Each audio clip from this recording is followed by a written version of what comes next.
Et si tout ce qu'on vous avait dit n'était qu'une partie de la vérité? Et si les guerres, les crises, la misère du monde n'étaient pas d'abord une question de politique, de frontières, de religion, mais une bataille spirituelle déguisée, une guerre silencieuse menée par un maître invisible, l'argent, 2 guerres mondiales, des millions de morts, des empires renversés. Mais derrière tout cela, la soif de richesse, la cupidité, le pouvoir, 2 guerres mondiales, des nations brisées, des millions de morts. Et pourtant, au centre de chaque conflit, un même moteur, le pouvoir économique. L'Europe écrasée par les dettes, l'Allemagne anéantie par les réparations, des puissances prêtes à sacrifier des vies pour protéger leurs richesses. Aujourd'hui encore, c'est la même guerre, mais plus subtile, dans les décisions économiques, dans nos familles, et même dans nos relations avec Dieu. Il est temps de choisir. Qui règne vraiment sur ta vie? Dieu ou Mammon? Ce message pourrait bien te réveiller. Bienvenue sur votre chaîne Parole et Vie, là où la parole devient vie, et la vie s'ancre dans la parole. En ce 25e dimanche du temps ordinaire, l'Évangile nous confronte à une vérité radicale, un choix impossible à éviter. Dieu ou Mammon? Aucun domestique ne peut servir 2 maîtres. Ou bien il haïra l'un et aimera l'autre, ou bien il s'attachera à l'un et méprisera l'autre. Vous ne pouvez pas servir à la fois Dieu et l'argent. Luc 16, 13. À travers les textes de ce dimanche, le Seigneur nous révèle que nos vies, nos familles, notre monde sont tiraillés entre 2 maîtres. Dieu et Mammon, l'argent. Et un chrétien digne doit savoir bien choisir qui veut-il servir, car on ne peut pas servir 2 maîtres à la fois. C'est carrément impossible. La réponse à cette question oriente notre méditation. En effet, dans l'Évangile, Jésus ne condamne pas l'argent en lui-même, mais il nous invite à réfléchir sur la place qu'il occupe dans notre cœur. Pour Jésus, le véritable usage de l'argent est dans le partage. Dans les Actes des Apôtres, les premiers chrétiens mettaient tout en commun pour que personne ne manque du nécessaire. Actes des Apôtres 2, 44-45. Et pourtant, partout dans le monde, surtout en Afrique, la richesse est détenue par un groupe d'individus qui marginalisent les autres. Aujourd'hui, tout le monde manque du nécessaire.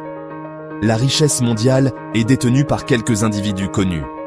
L'accès aux richesses, le partage de biens de la terre, est déséquilibré. Souvent, se constituent des groupes de pression qui confisquent l'argent et le pouvoir pour leurs fins. Ces gens sont prêts à tout, même ôter la vie. Saint Basile disait « Le pain que tu gardes appartient à celui qui a faim ». L'argent devient fécond lorsqu'il est mis au service de la fraternité, de la solidarité et de la justice. Il peut alors contribuer à construire déjà sur terre le royaume de Dieu. L'argent nous sert à mieux vivre, se nourrir, éduquer ses enfants, à construire une société juste. Mais il devient un danger quand il cesse d'être un outil pour devenir un maître. Tout ce que le monde vit aujourd'hui, depuis la Première et la Deuxième Guerre mondiale, c'est à cause de l'argent. On dit souvent que les guerres mondiales sont dues à des causes politiques et idéologiques. Mais derrière ces dimensions visibles, l'argent et les enjeux économiques ont joué un rôle central. La Première Guerre mondiale fut provoquée à cause des rivalités économiques et industrielles. C'était donc une lutte pour les marchés, les colonies et les ressources entre les puissances de l'époque. Ce sont donc les conséquences financières de la Première Guerre qui ont préparé le terrain de la Seconde Guerre mondiale. Comment?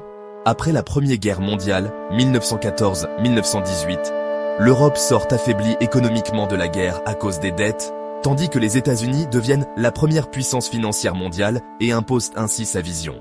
L'Allemagne est jugée responsable de la guerre et condamnée à payer d'énormes réparations financières aux vainqueurs, 132 milliards de marks or. Voilà le contexte mondial créé par l'argent, la cupidité des nations. La question est donc, qui dirige ma vie? Est-ce Dieu ou bien l'argent? Parce que Jésus le personnifie sous le nom de Mammon, comme une puissance spirituelle qui cherche à prendre la place de Dieu. Mammon, l'argent divinisé. Ce n'est pas seulement la richesse, mais la richesse devenue une idole, un faux Dieu qui demande culte et soumission. Là où Dieu libère, Mammon enchaîne, c'est le démon de l'avarice. Effectivement, dans notre vie courante, l'argent a pris la place de Dieu.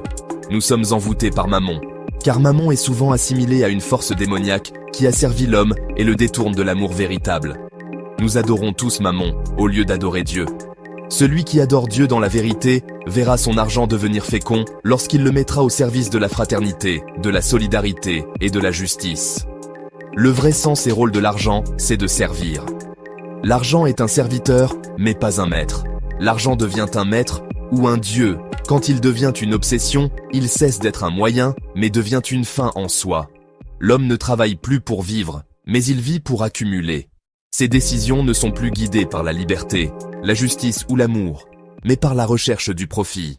C'est le passage de la possession de l'argent à la possession par l'argent.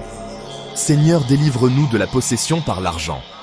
Le possédé par l'argent font n'importe quoi, jusqu'à vendre leur corps, leurs âmes, pour gagner de l'argent. C'est cela l'idolâtrie, un péché mortel. Mais souvent les gens deviennent des idolâtres parce qu'un système est mis en place par nos dirigeants égoïstes et sans cœur, qui appauvrissent le peuple et les exposent à l'idolâtrie de Dieu Mammon. La parole de Dieu est claire. Vous ne pouvez pas servir Dieu et Mammon. Luc 16, 13. Ce n'est pas une opinion, c'est une vérité spirituelle. Il n'y a pas de zone grise, c'est Dieu ou l'argent. Pas les deux, jamais les deux. Mammon est un faux Dieu, un maître exigeant, un esprit d'avidité, d'orgueil, de domination. Il promet le bonheur, mais donne l'angoisse. Il promet la liberté, mais il enchaîne. Il promet la sécurité, mais détruit l'âme. Et derrière les guerres, les inégalités, les injustices, Mammon se cache, sournois, puissant, destructeur. Mais il y a un autre chemin, celui de Jésus-Christ, le seul maître qui libère. Le seul Seigneur qui ne nous exploite pas, mais qui donne sa vie pour nous sauver. Le seul qui nous enseigne à utiliser l'argent, non pour asservir, mais pour servir, pour aimer, pour bâtir, pour nourrir, pour guérir. Là est la vraie richesse. Aujourd'hui, une question est posée à ton cœur. Qui règne sur ta vie? Est-ce l'esprit de Dieu ou l'esprit de Mammon? Est-ce le royaume de lumière ou le royaume de l'argent idolâtré? Il est temps de choisir. Tu ne peux plus rester au milieu, car celui qui ne choisit pas Dieu a déjà été séduit par Mammon. C'était votre chaîne Parole et Vie, là où la parole devient vie, et la vie s'ancre dans la parole. Chaque semaine, nous partageons une parole vivante, concrète et puissante, pas seulement pour prêcher, mais pour marcher avec toi, dans la foi, l'espérance, l'amour et la vérité. Chaque vidéo, chaque méditation, chaque parole est une invitation à laisser Dieu transformer ta vie. N'oublie pas de t'abonner, de liker et de commenter pour partager ton témoignage. Rendez-vous la semaine prochaine pour une nouvelle dose de foi, ici, sur Parole et Vie. Que Dieu te bénisse abondamment.